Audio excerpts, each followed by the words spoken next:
I called my son to ask a simple mother's question. When is the wedding, honey?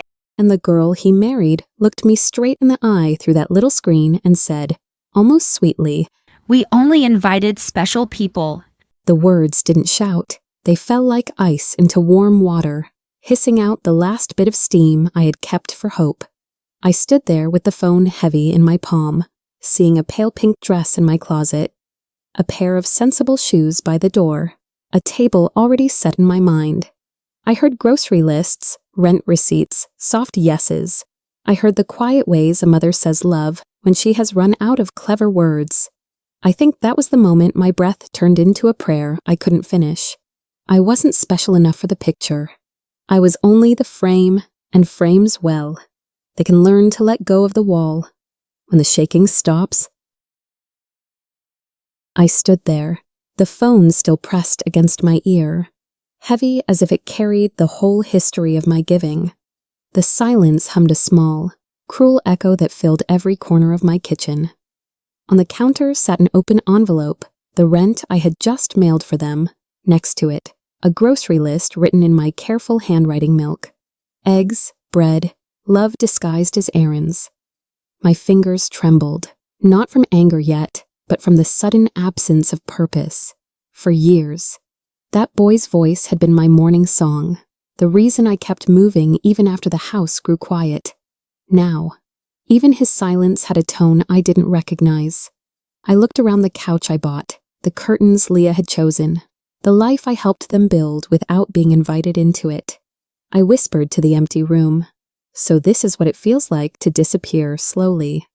And for the first time, I didn't rush to fill the silence. 3 years, it sounds like a blink, doesn't it? But when I think back, it feels like a lifetime, measured not in days, but in transfers and grocery bags every month. I sent $500 for rent, just until we get on our feet, Mark would say. I wanted to believe him. I wanted to believe that love could be built through small payments, that kindness could keep a family close. Then came the furniture. "We'll pay you back, Mom," a dining table, a sofa, the refrigerator humming in their apartment. My money filled their rooms, while my presence never quite fit inside them. Sometimes, when I opened my own refrigerator and found only milk and leftovers, I'd smile anyway, telling myself that's what mothers do, we feed the ones we love. Even if we go a little hungry, I didn't know that generosity, unchecked, can turn into a quiet kind of loneliness, a loneliness that wears your face. In the back of my closet hangs a pale pink dress, still wrapped in its plastic sleeve. I bought it 3 months ago, on sale, thinking it would look elegant in the wedding photos. Next to it, a small pair of nude heels I hadn't worn yet. Sensible, but pretty enough for a mother. Sometimes I'd unzip the cover just to touch the fabric, to imagine the music, the laughter, the moment my son would look for me in the crowd and smile. That was my foolish little dream. Now, the dress hangs like a quiet witness to everything I misunderstood. Every thread of it stitched with my hope. Every fold heavy with the illusion that love earns you a seat at the table. I can't bring myself to throw it away. It feels like I'd be tossing out the last piece of who I was before that phone call. Before I learned that hope can wear silk too. A week before that phone call, I had called my sister, Diana, in Chicago. I remember the snow behind her window, the way she laughed when I said, "He's finally getting married. Can you believe it?" My voice must have carried a kind of pride. Only mothers know the pride that erases sleepless nights and overdue bills. She promised to send a gift, something small but thoughtful. We talked about dresses, about flowers, about how I'd cry when he said his vows. For a few minutes, I felt young again, as if love could make time gentle. Then came the truth, cold and plain, no invitation, no ceremony, just that cruel little sentence. We only invited special people. I couldn't call her back after that. I couldn't tell her that the joy we shared had vanished before it ever happened. Sometimes, when the phone rings now, I let it, because I've learned silence hurts less than explaining why your heart is missing from the picture. It was Diana who first told me, "Evelyn, she whispered over the phone. I saw the pictures on Facebook. I didn't want to look, but of course I did. Curiosity has a cruel way of disguising itself as strength. There they were, Mark and Leah, standing beneath a white arch, sunlight spilling over their smiles. Her parents were there, holding champagne, her sisters, laughing, their dresses shimmering like the future.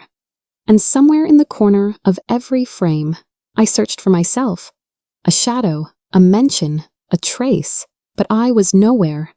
The dress I had bought stayed behind glass. The gift envelope waited in a drawer. I stared at those photos until the edges blurred, until faces became shapes and joy became noise, the kind that rings in your ears when you realize you were never meant to be part of the moment you built. That day, I didn't cry. Some heartbreaks are too proud for tears, they just settle quietly like dust on an unused chair. I used to think love had a language, small acts, quiet help, money sent without being asked. I thought if I gave enough, they would see me, that maybe, in the soft arithmetic of family, generosity could be mistaken for affection. But I was wrong. What I bought wasn't love, it was permission to exist on the edges of their lives. Every dollar was a ticket to brief gratitude, every favor a momentary warmth that faded as soon as the next bill arrived. Love that can be bought isn't love at all. It's pity dressed up in thank you cards. It's a hug that smells like obligation, somewhere along the way. I started confusing their need for my help with their need for me. And when the help stopped, so did the illusion. It hurts, realizing you are financing your own invisibility. But maybe pain has its purpose to wake you from the kind of dream that feels too safe to question. Leah always had a soft way of asking for things. She never begged, never sounded demanding. It was her sweetness that did the work, the careful tone, the practiced sigh. "Evelyn, you're the only one who understands," she'd say, tucking a strand of hair behind her ear, eyes bright with gratitude before the request even came. First it was a dress for a friend's party, then groceries just until payday. Later, a medical bill she forgot to mention to Mark. Each time, she promised to pay me back, and each time, I told her not to worry. I told myself it was love. I even liked the way she said my name, soft and thankful, like I mattered. But it wasn't me she was thanking, it was the money wearing my face. Funny how kindness can be turned into currency when you're too lonely to notice. And I didn't notice until the day she called me, only to say, "The rent's overdue again." There were so many nights I sat by the window, holding the phone, waiting for a message that never came. When the silence grew too heavy, I'd whisper to myself, "One day, he'll understand." It became a lullaby, a fragile promise I wrapped around every disappointment. I told myself that good mothers don't count what they give, that patience was proof of love. When Mark forgot my birthday, I smiled and said he must be busy.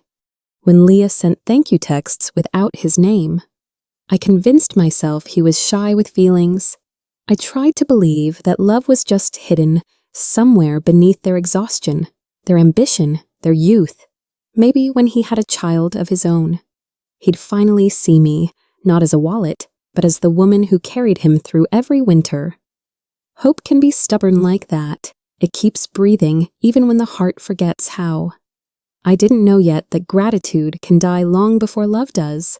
The day I made the last transfer, the bank felt colder than usual. The clerk smiled politely as I filled out the form. Unaware that I was closing more than an account, I was closing a chapter. My hand didn't tremble, but my chest did. The numbers on the screen blinked, waiting for confirmation. I pressed send, and it was done, just like that. No fireworks, no thank you call, only a faint click and a silence that followed me home. I sat at my kitchen table, staring at the receipt, the ink still fresh. For years, that small act had made me feel needed. Now it felt like dropping a stone into a well that had already gone dry. I should have felt proud, maybe even free. Instead, I felt hollow, like a house after the guests have gone, still warm from their presence, still echoing their laughter, but already colder than it should be. Freedom, I realized, doesn't always come with joy. Sometimes it comes with emptiness. That night, I turned off the lights earlier than usual. The house felt too large, every shadow remembering a conversation that never ended well.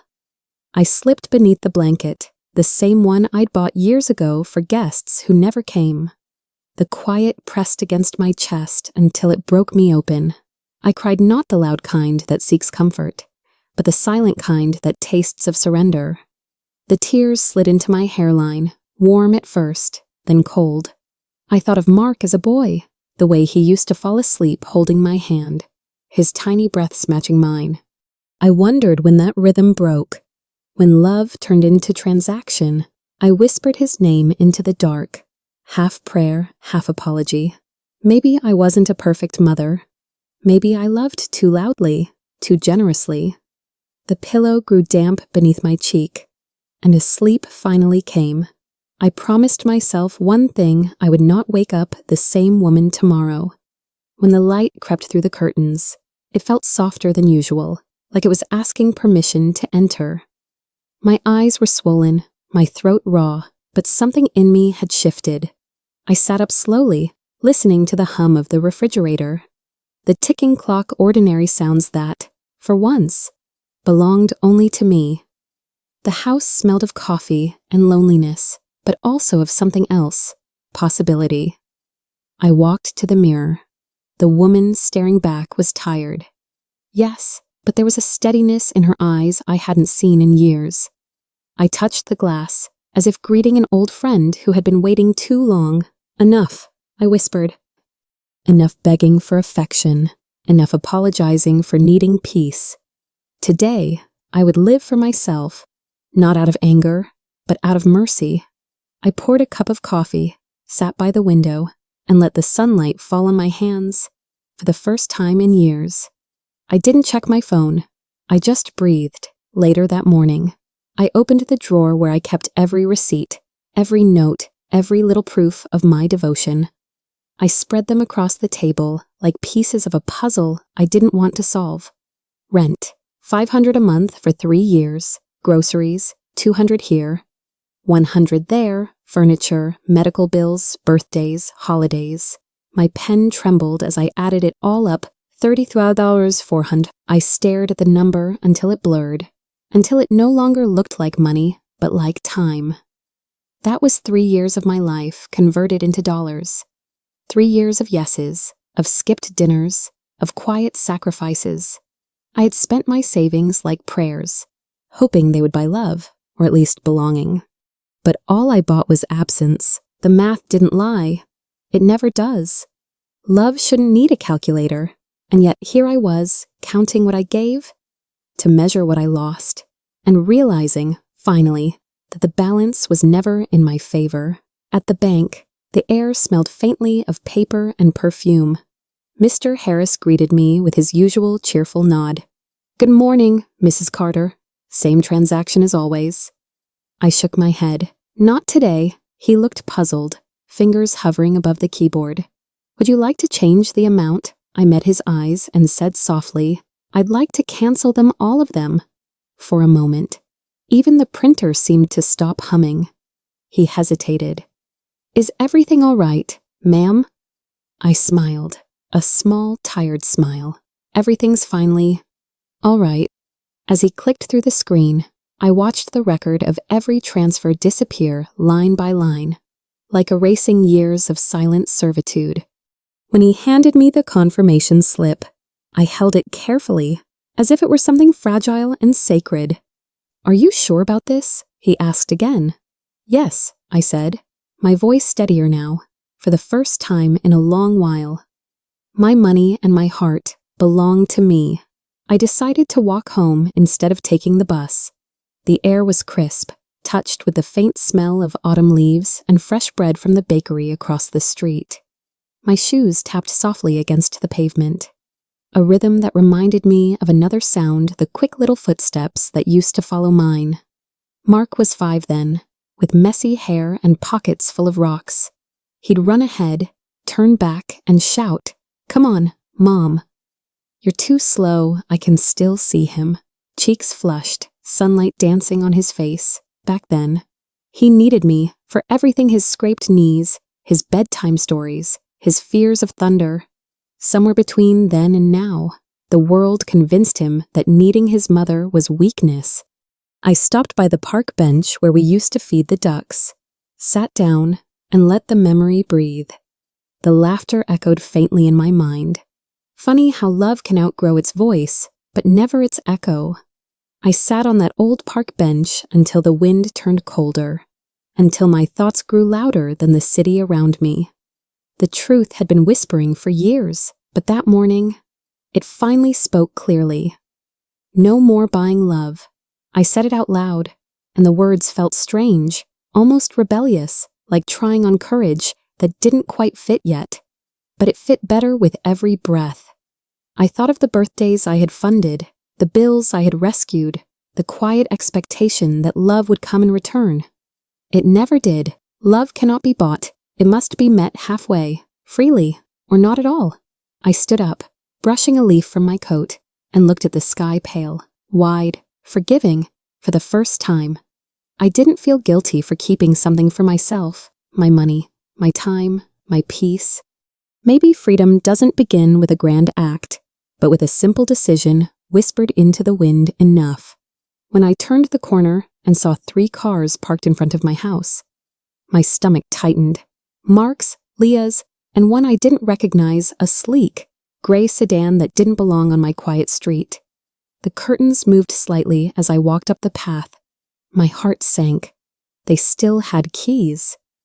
I opened the door and froze. Leah was pacing the living room, her heels clicking against the hardwood I'd paid to refinish. Mark sat on the sofa, head in his hands, and near the dining table a stranger in a dark suit. Flipping through my papers. My papers. "What is happening here?" I asked, my voice steadier than I felt. Leah looked up quickly, her face lighting with false relief. "Evelyn, thank God you're home. We need to talk." The man straightened, extending a hand. "Mrs. Carter, I'm Dr. Fisher. Your children are concerned about your well-being." I didn't shake his hand. Something in me already knew this was not a visit. It was an ambush. "Mom," Mark began, his voice trembling between guilt and rehearsed concern. "We've noticed some strange behavior lately." Leah nodded, eyes wide with fake sympathy. "You've been making erratic decisions," she added, canceling transfers, ignoring our calls. "We're worried you're not thinking clearly." I let them speak, their words spilling into the room like a performance they'd practiced in the car. Dr. Fisher adjusted his glasses, his tone polite but cold. "Your children simply want to ensure your finances are protected." I looked at the 3 of them, my son, my daughter-in-law, and this man who thought my life was a case file, and I felt something snap quietly inside me. "You think I've lost my mind because I stopped paying your bills?" I said softly. Leah flinched. Mark opened his mouth, but I didn't let him. "I am not confused. I'm finally clear." The air thickened with silence. For years, I had been the quiet one. Now, my calm frightened them more than my anger ever could. I stood a little taller, feeling the solid floor beneath my feet. My floor, every plank paid for by my years of work and sacrifice. "Let me make something perfectly clear," I said, my voice quiet but sharp enough to cut through their performance. "This is my house. Those are my papers, and this mind you're so worried about, it's perfectly intact." "Dr. Fisher started to respond, but I raised a hand. "No, you'll listen now." I turned to Mark. "I changed your diapers, held you through fevers, and built this life from nothing after your father died. If I can manage all that, I can certainly manage my own money." His face twisted, part shame, part anger. Leah tried to smile. "We just want to help." I met her gaze. "Help is what you take when you're asked, not what you force when you're afraid the well has run dry." The room went still, for the first time. I could see it, the fear wasn't for me. It was for themselves. Dr. Fisher cleared his throat and reached into his briefcase. "Mrs. Carter," he said smoothly, "we've prepared a simple document, a temporary power of attorney. It will allow Mark and Leah to handle your finances until things stabilize." He slid the folder across the table like it was a kindness. I didn't even open it. I looked at the neatly typed pages, the blue tabs marking where I was supposed to sign away my life, and I felt an odd calm settle over me. Without a word, I picked up the folder, walked to the trash bin by the window, and dropped it in. The sound it made was small, a soft thud, but it echoed like thunder in my chest. Leah gasped, "Evelyn." "You can't just—" "I just did," I said. "The only thing unstable here is your dependence." Mark stood up, his voice cracking with anger. "You're making a mistake." I turned toward him slowly. "Maybe, but this time, it will be my mistake, not yours." For a long moment, no one moved.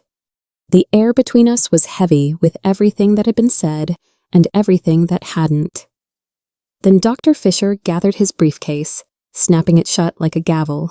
"This isn't over," he muttered, his voice tight with professional frustration. Leah's eyes glistened, but the tears were for herself. "Not for me. We were counting on you," she whispered. Mark avoided my gaze as he walked past me toward the door, his footsteps heavy, his silence louder than any insult. The door closed with a dull click. Just like that. The house was mine again, finally, completely mine. I stood there for a while, listening to the echo of their departure, the clock ticking softly in the background. For the first time in years. There was no noise, no demands, no instructions to send money. Only the faint hum of my refrigerator and the rhythm of my own breath. The quiet didn't scare me. It comforted me. It sounded like freedom learning to speak. The next morning, the silence felt different, no longer heavy. But waiting, I sat at the kitchen table, the same place where I'd once written checks for rent and groceries, and opened my address book. My fingers stopped at a familiar name, James Porter, the lawyer who had helped with my husband's will years ago. A man of reason, a man who listened. I dialed his number before fear could talk me out of it. "Mrs. Carter," he said warmly, recognizing my voice. "It's been a long time. What can I do for you?" I took a slow breath. I need help protecting myself from my own family. There was a pause, then the firmness in his tone changed. "Tell me everything." As I spoke, I could almost feel my backbone straightening, my voice sharpening with each detail. When I finished, he said, "You did the right thing. We'll start today." For the first time. I wasn't reacting. I was preparing. The mother they used to control was gone. Mr. Porter didn't waste time with pity. "First," he said, "change your locks. Anyone with a key has power over your peace. Then install cameras inside and out. If they try to come back, we'll have proof. Next, close every shared bank account and open a new one in your name only. I'll handle the legal paperwork. But I want you safe before we start." His voice was calm, methodical, like someone building a wall brick by brick, not to imprison, but to protect. I wrote everything down, my hand steady for the first time in weeks. "And one more thing," he added, "start a file, every message, every visit, every dollar you sent. It all matters now, after we hung up." I stared at the notepad covered in neat lines of ink. My new commandments. No more excuses, no more guilt, just preparation. The house felt quiet, but not empty this time. It felt guarded, for once. The silence was on my side. That afternoon, I drove to Summers Hardware, the little shop that had been there longer than most of the people on my street. The brass bell above the door chimed softly as I stepped in. Mr. Summers looked up from behind the counter, surprised. "Well, Mrs. Carter," he said, wiping his hands on his apron. "Haven't seen you in a while. Another emergency for your son?" I smiled, but this time it didn't reach my eyes. "No, Miss Summers," I said gently. "This one's for me." He raised his brows. "Curious. What do you need new locks?" I replied. "The best kind you've got." Something in my tone must have told him not to ask further. He nodded and called for his son, Ethan, to come out from the back. "He'll take care of you," he said quietly. As Ethan helped me choose sturdy brass deadbolts, I ran my fingers along the cold metal. It felt solid, sure like resolve you can touch. This time, I wasn't locking people out. I was locking peace in. Ethan was young mid-20s, maybe with kind eyes and a careful way of speaking, as if every word needed permission to exist. "Mr. Summers said you needed locks and maybe cameras," he asked, hesitating slightly. "Yes," I replied. "Cameras, inside and outside. Something that lets me see who's at my door before they see me." He nodded, not prying, just listening. "I'll bring the equipment tomorrow morning. You'll feel safer, I promise." There was something reassuring about the way he said it. No sales pitch, no judgment, just quiet confidence, while he measured the doorframe. I caught myself studying his hands steady, respectful, so different from the entitled gestures I'd grown used to. "Do you work with your father often?" I asked. He smiled. "Every day. He says trust is the only thing you can't restock once you lose it." I looked at the boxes of locks and screws around us and whispered, mostly to myself, "He's right. Trust." I was finally rebuilding it, one bolt, one camera, one breath at a time, the next afternoon. My phone rang with an unfamiliar number. For a moment, I almost didn't answer, but something in me wanted to hear what kind of performance they'd try next. "Evelyn, it's me, Leah. Please, don't hang up." Her voice came soft, rehearsed, sugar over glass. "We've been thinking, how about dinner at your place? Just the three of us. We can cook together, talk, start over, like family." I let a beat of silence stretch. "Leah," I said finally, "how much do you owe this time?" There was a pause, small, sharp. It's not about that," she stammered. "Then answer the question." Her breath hitched. 2 months' rent, $1,000. I almost smiled, not cruelly, but knowingly. So the dinner was going to cost $1,000. "Evelyn, that's not fair." "No," I said softly, "it's finally fair." I hung up before guilt could find its way back in. The silence after felt cleaner, like the air after a storm. Leah tried again, her voice trembling just enough to sound human. "Evelyn, please, it's just 2 months. We're behind on rent, and the landlord's threatening to evict us. I wouldn't ask if it weren't serious." I held the phone closer, not out of sympathy, but to listen to the tone beneath her words. There it was, the same soft manipulation, the same melody of desperation I'd heard 100 times before. "It used to break me, now it only tired me. You know," I said quietly, "I warned you once. I only help special people." The silence on the other end was instant and heavy. I could almost hear her heartbeat skip. "Evelyn, don't do this. We're family." "Family," I repeated, tasting the word like something that had gone stale. "Then treat me like one." Before she could reply, I pressed the red button. The line went dead. For a long moment, I simply stared at my reflection in the dark screen, steady, dry-eyed, and for once, unafraid of silence. The next morning, I walked into Cynthia's salon, a place I hadn't set foot in for more than a year. The bell above the door jingled, and the familiar scent of shampoo and coffee wrapped around me. Cynthia looked up from her chair, eyes widening. "Evelyn Carter, I thought you'd forgotten us." I smiled softly. "No, Cynthia, I just forgot myself for a while." She laughed, motioning me over. "Well, let's fix that." As she washed my hair, warm water ran down my scalp like forgiveness. For the first time in years, I wasn't thinking about who needed me or what I should be saving for. I was thinking about color, softness, light about me. "You look different already," Cynthia said when I caught my reflection in the mirror. "I feel different," I told her, I finally remembered I'm worth taking care of. She placed a gentle hand on my shoulder. That's the best kind of makeover, honey, and for once, I believed her. When I pulled into the driveway that afternoon, a woman was sitting on my porch steps, holding a steaming mug. She stood as I approached, smiling shyly. Mrs. Carter. I'm Eleanor Brooks, your neighbor from 2 houses down. I hope I'm not intruding. Not at all, I said, unlocking the door. Come in. You look like you could use some coffee. She laughed softly. I actually brought some for you. I heard, well, the shouting the other day. I just wanted to check if you're all right. We sat at my kitchen table, the same table where so many tears had fallen, and talked like old friends. When I told her my story, her eyes glistened. My daughter did the same, she said quietly. Took everything I offered until there was nothing left of me. For a moment, neither of us spoke. Then she reached across the table and squeezed my hand. Evelyn, she said, her voice steady, we survive, and then we start again. Eleanor and I talked for hours that day. The kind of conversation that flows without effort. The kind that feels like 2 souls recognizing each other's scars.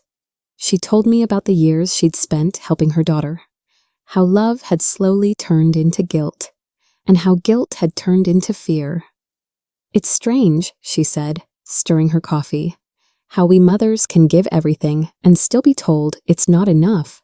I nodded, feeling my chest tighten with recognition. We mistake dependence for love, I whispered. And when we stop giving, we find out which one it really was. She smiled sadly. Yes, but when you stop, you also find yourself again. We sat in silence for a moment, the soft hum of the refrigerator, the only sound between us. It wasn't awkward. It was peaceful. 2 women who had both been emptied, quietly refilling themselves with understanding. When she left, I realized something simple and beautiful. Healing sounds a lot like being heard.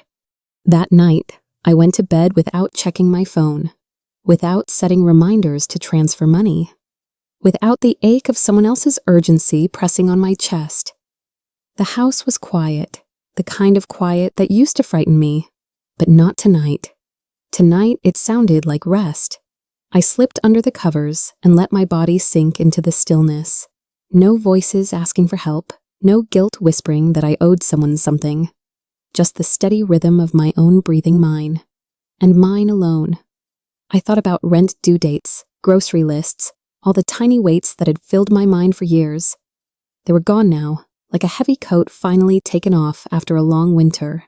Somewhere between thought and dream, I smiled, for the first time in 3 years. My last waking worry wasn't about keeping a roof over someone else's head. It was a quiet, simple prayer of relief. I'm safe. I'm free. I'm enough. Ethan arrived early, just as the morning light settled across the porch. He carried boxes of wires, cameras, and quiet assurance. We'll have you set up before lunch, he said, smiling. The gentle hum of drills filled the house, while I made coffee, the sound oddly comforting, a melody of rebuilding. Every corner of the home came alive with new eyes, small black lenses watching over the peace I'd fought to reclaim. As Ethan tested the system, my phone buzzed again. Unknown number, then another, and another. I didn't need to answer to know who it was. Leah's persistence had turned desperate. Ethan noticed the vibration on the counter but didn't comment. You'll get alerts directly to your phone, he explained. No one comes near your door without you knowing. I nodded, silencing the incoming call. Good, I said softly. That's exactly what I need, for the first time. I wasn't afraid of who might knock. I was ready if they did. By afternoon, the house was still, the new cameras blinking faintly like loyal sentinels. I made myself a cup of tea and stared at my phone. For a long while before dialing Diana's number, she answered on the second ring, her voice bright and familiar. Evelyn. It's been ages. How are you, sister? I hesitated, then let out a breath I hadn't realized I was holding. Not good. But getting better. She went quiet, sensing the weight behind my words. Tell me everything. So I did. From the secret wedding to the lawyer in my living room, to the moment I threw their papers in the trash. I didn't leave anything out this time. When I finished, Diana exhaled sharply. Oh, Evie, I always feared they were using you, but I didn't know how to say it without hurting you. You wouldn't have, I said softly. The truth doesn't hurt, it heals. What hurts is pretending not to see it. And for once, we both stopped pretending. Diana's voice softened. Careful, almost hesitant. Evelyn, there's something I never told you. Maybe I should have. My hand tightened around the phone. Go on, she sighed. Whenever Mark came to visit family gatherings, holidays he never spoke about you the way sons usually do. He didn't say, I miss Mom, or she's doing well. It was always, Mom paid for this, or Mom's covering that. Every sentence had a $sign where your name should have been. For a moment, the room tilted. I closed my eyes and pressed the phone to my ear like it could hold me steady. Not once, I whispered. Not once, she said gently. It's like he forgot you were a person, not a payment. A long silence stretched between us, painful but clean, like disinfecting a wound. Finally, I said. Then I suppose I did raise a man who knows the value of money, just not the worth of love. Diana didn't answer. She didn't need to. The truth had already spoken. 3 nights later, I woke to the faint chime of a notification motion detected on the front porch. My heart didn't race the way it used to. It just steadied, slow and deliberate. I opened the camera app. There they were, Mark and Leah, standing in the dark like 2 ghosts, unsure if they were haunting or begging. They didn't knock. They just lingered talking, pointing, pacing near the door. Leah tried the handle once, twice, as if testing whether the locks remembered her. They didn't. I pressed record, saving every second of their visit. Mr. Porter had told me. Document everything. So I wrote the time, the date, the minute their headlights appeared, and the second they disappeared. When the porch light caught Mark's face, I saw something new, not anger, not remorse, fear. The kind of fear people feel when their control slips away. I whispered to the screen, You taught me to keep receipts. I'm just better at it now. 2 days later, they came back, but not alone this time. Through the cameras, I saw Mark and Leah standing on the lawn with 2 strangers, men in suits, holding folders, gesturing toward my house as if it were a property up for debate. My chest tightened, but my hands stayed steady. I didn't go to the door. I called Mr. Shutter Porter. He answered on the first ring. They're here again, I said quietly, and they've brought company.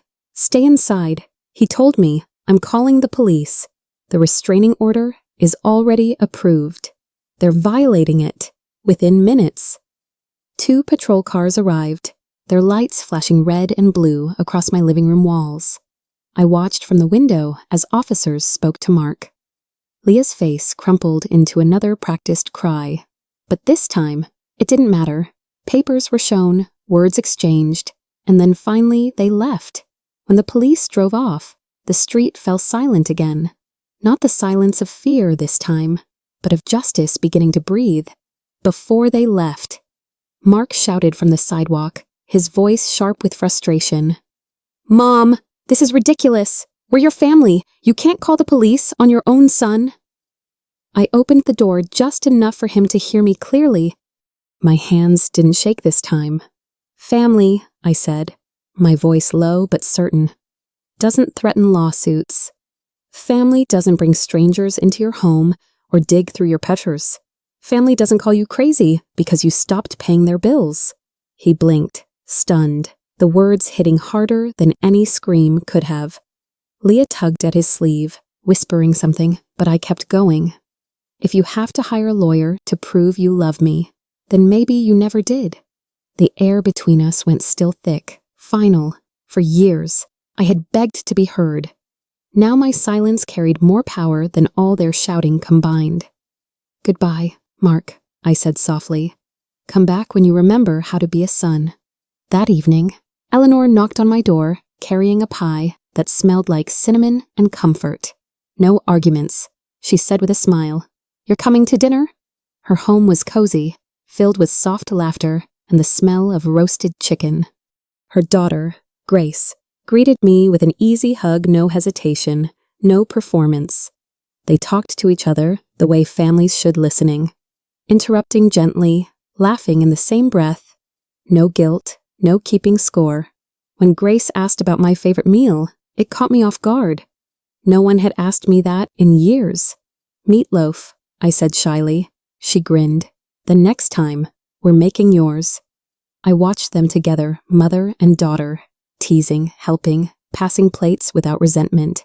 Something inside me loosened, like a knot finally untied. Eleanor caught my gaze and smiled knowingly. See, Evelyn, she said softly, this is what love sounds like when no one's afraid of losing it. And for the first time, I believed her. The next morning, just as I was finishing my coffee, the doorbell rang. On the camera screen, a woman in a neat gray blazer stood outside, holding a folder. Her badge glinted in the sunlight. I opened the door halfway. Good morning, Mrs. Carter, she said politely. I'm Miss Chen, a social worker with the Department of Senior Services. We received a report expressing concern about your mental well-being. May I come in? Of course, they weren't finished yet. Mark and Leah had found a new way to invade. I stepped aside calmly. You may, I said, but I'd like my lawyer present before we talk. Her smile faltered. It's just a wellness check. Ma'am, nothing formal. I understand, I said evenly, and I'm well. But you'll wait until Mr. Porter arrives? She hesitated, then nodded. All right. While she sat on the couch, I called my lawyer. My hands didn't shake this time. Let them send whoever they wanted. I was ready for every knock now.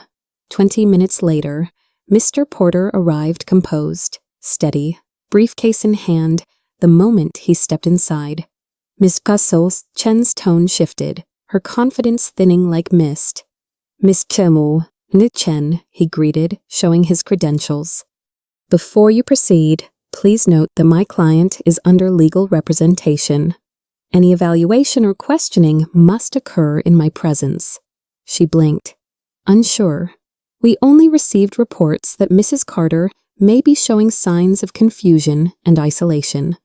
Porter laid a folder on the table with practiced precision. Here are her medical records, recent bank statements, and psychiatric evaluations, all current, all normal. What you've received, Miss Chusesawakan, is not a concern for her safety, it's retaliation for financial boundaries. The social worker skimmed a few pages, her expression softening. I see, she murmured. This doesn't match the report at all. I met her eyes, calm and clear. I'm not confused. Mr. Chen, I'm simply done being used. She nodded slowly. Understood. Mrs. Carter, I'll be closing this case. Miss Kim Chen closed the folder with a soft snap. Her expression now completely changed. Gone was the polite suspicion in its place. A quiet respect. Mr. Carter, she said gently, I owe you an apology. The report we received painted a very different picture. You're clearly capable, organized, and entirely in control of your affairs. I offered her a small smile. You were just doing your job, Miss Chen. It's my son and his wife who forgot what theirs is. She hesitated at the door, her voice low. You'd be surprised how often this happens. Family turning concern into control. I'm not surprised anymore, I said softly, just sad. She nodded, eyes kind but heavy. Take care of yourself, Mrs. Carter. When the door finally closed behind her, I exhaled deeply, a breath I hadn't realized I'd been holding for days. For the first time in a long while, my home felt like mine, again peaceful, defended, and free. After Ms. Chen left, the house settled into a heavy, echoing silence.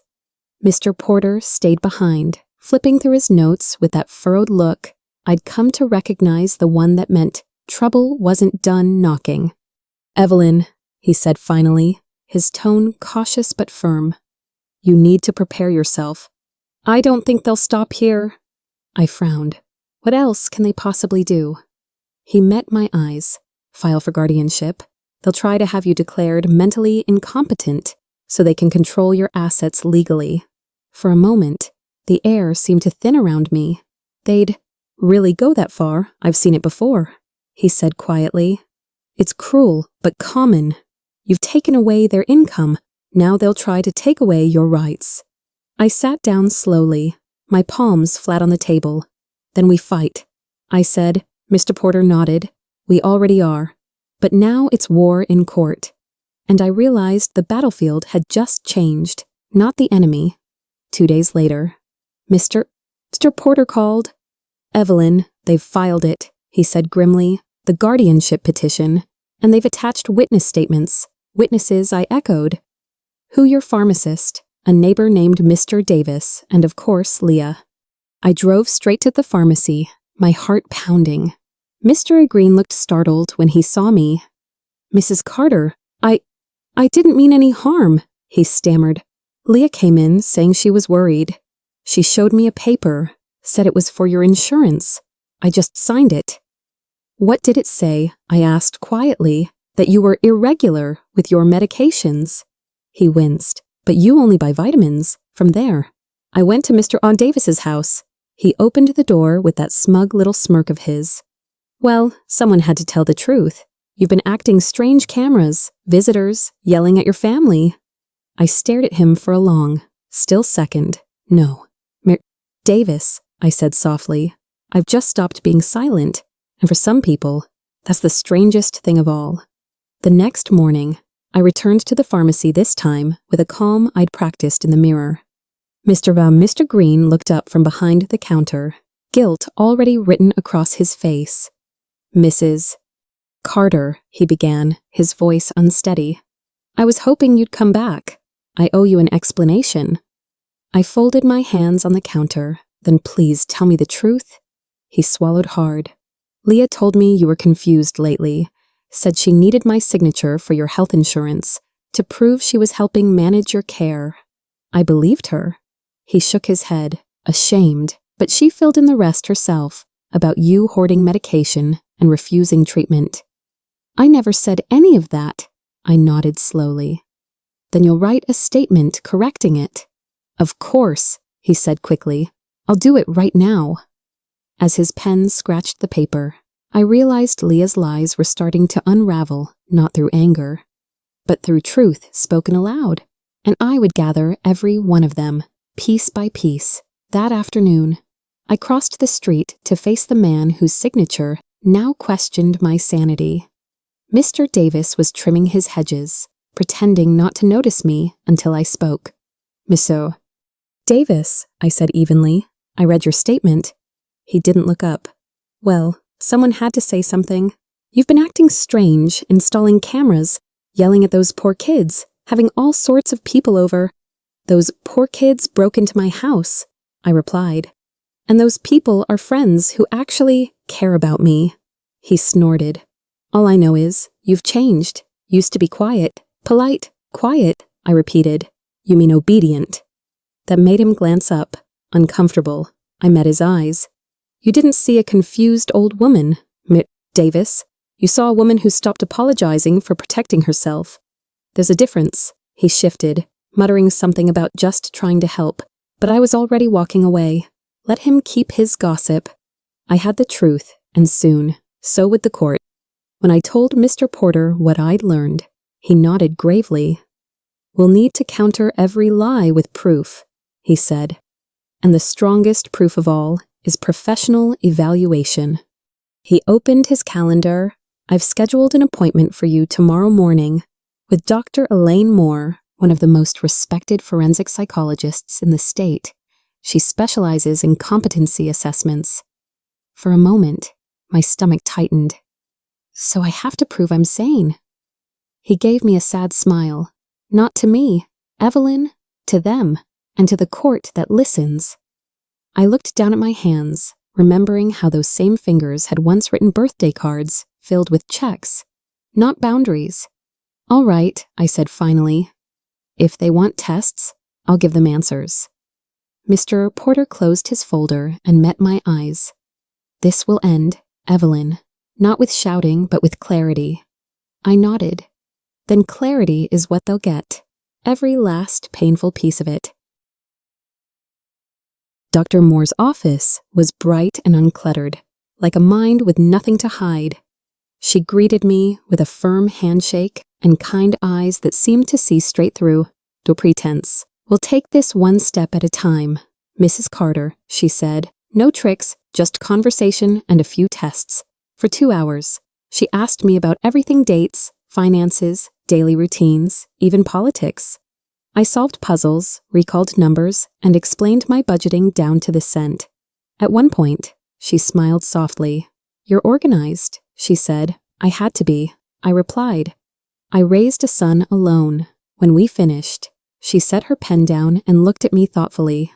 Mrs. Carter, I'll be honest, you're sharper than many people half your age. Focused, articulate, and entirely capable. I felt tears sting the corners of my eyes, not from doubt, but from vindication. Thank you, doctor, I whispered. It's strange, isn't it? Having to prove the very thing you've been all along. That evening, Eleanor knocked on my door with a twinkle in her eye. Put on something nice.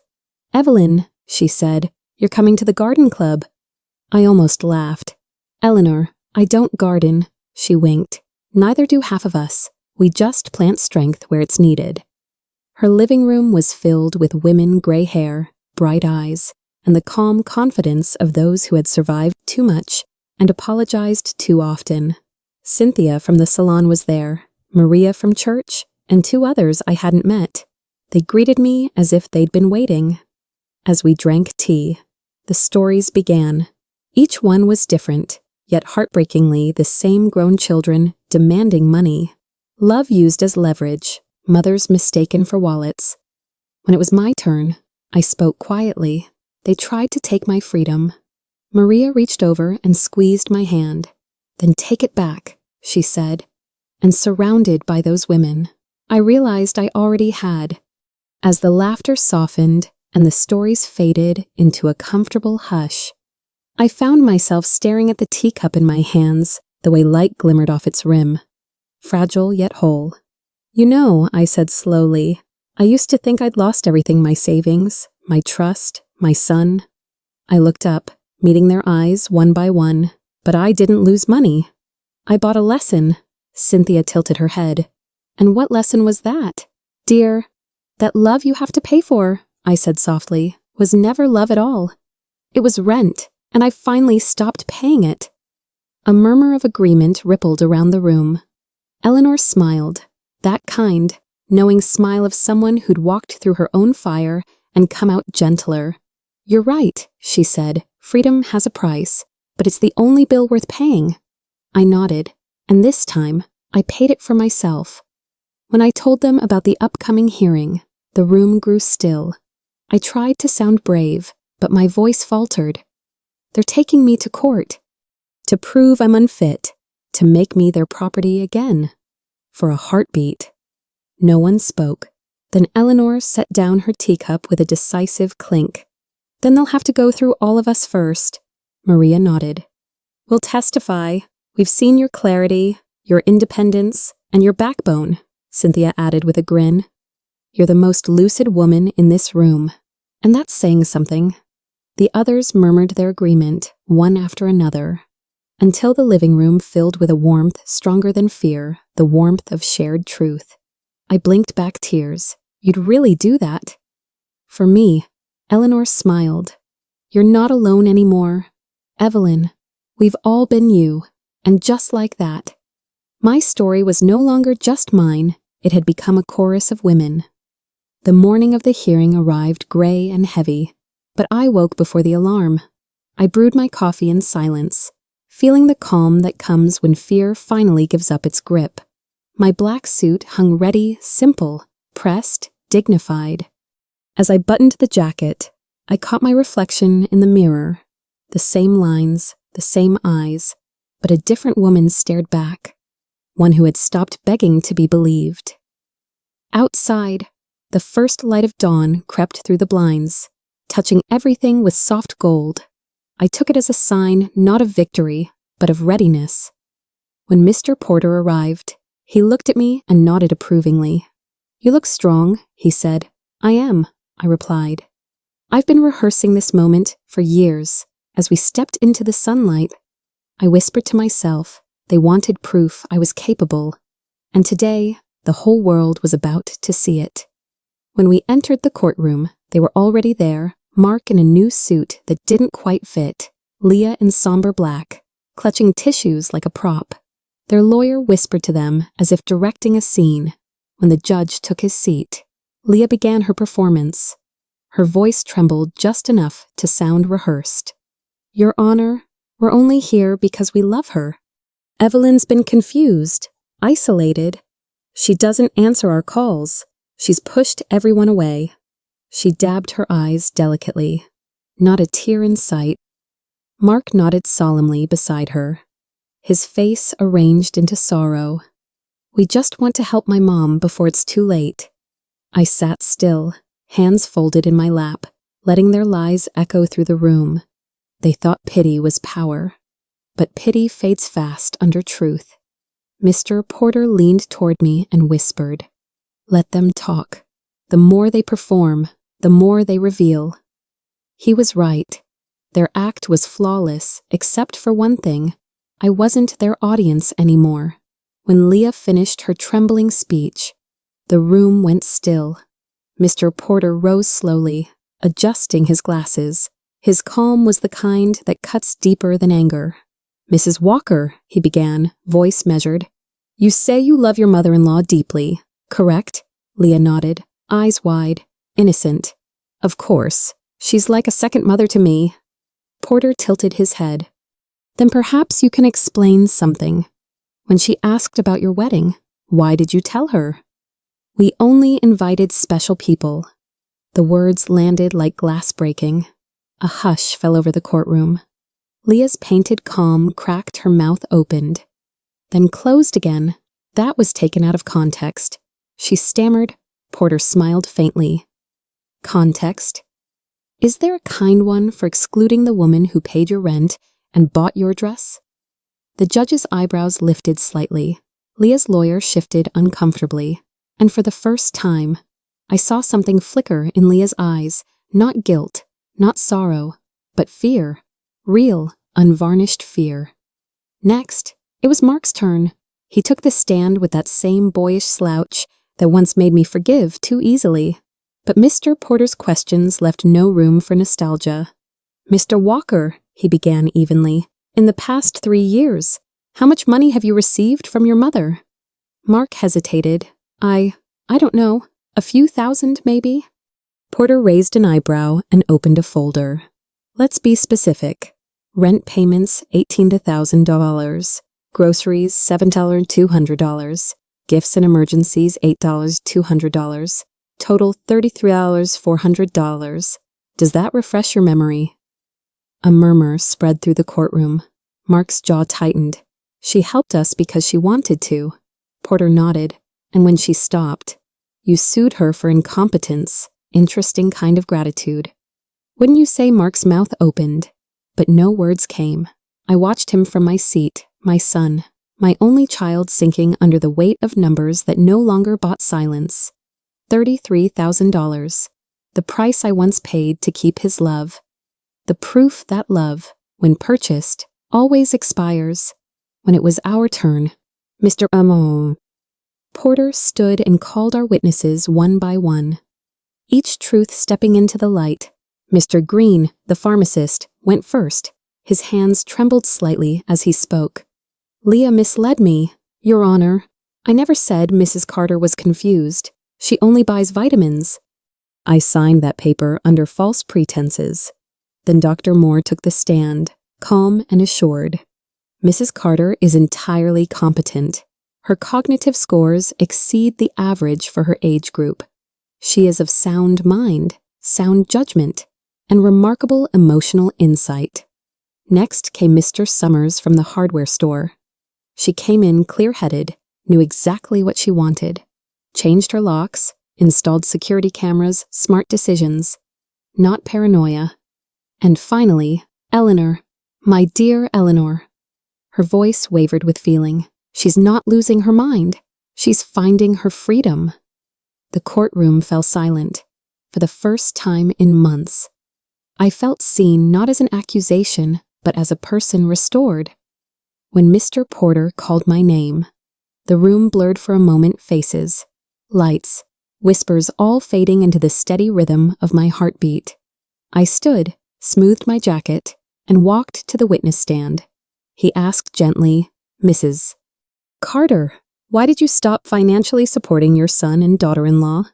I looked straight ahead, my voice steady but soft, because I finally understood I wasn't helping them. I was feeding their dependence and starving my own soul. I paused, the silence deep and listening. I didn't cut off my children. I said slowly, every word deliberate. I cut the rope that was strangling me. A faint murmur rippled through the courtroom, not judgment, but recognition. Even the judge's eyes softened. For years, I continued.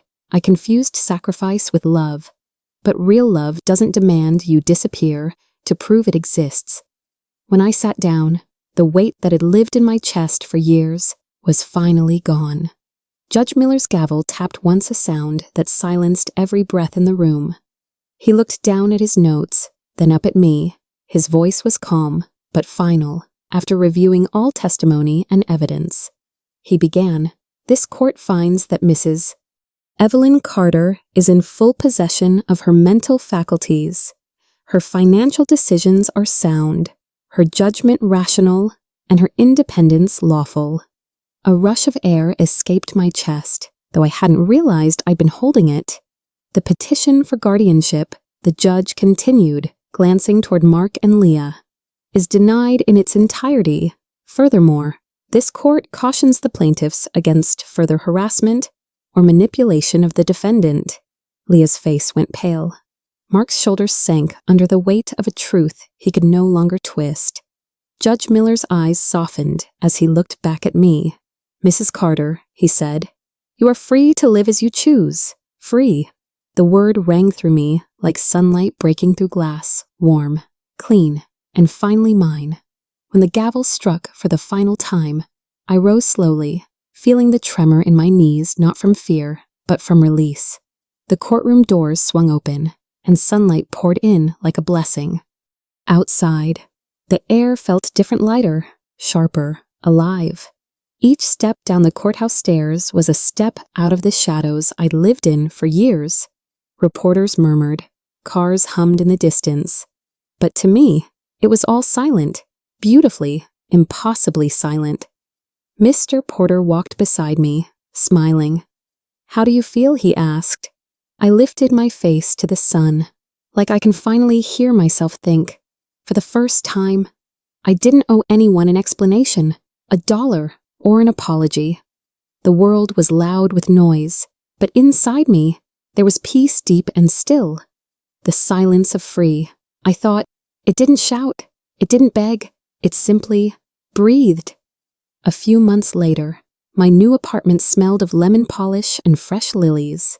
The garden club women filled the place with laughter and the clinking of glasses. Eleanor stood by the window, arranging cupcakes like it was a ceremony of joy itself.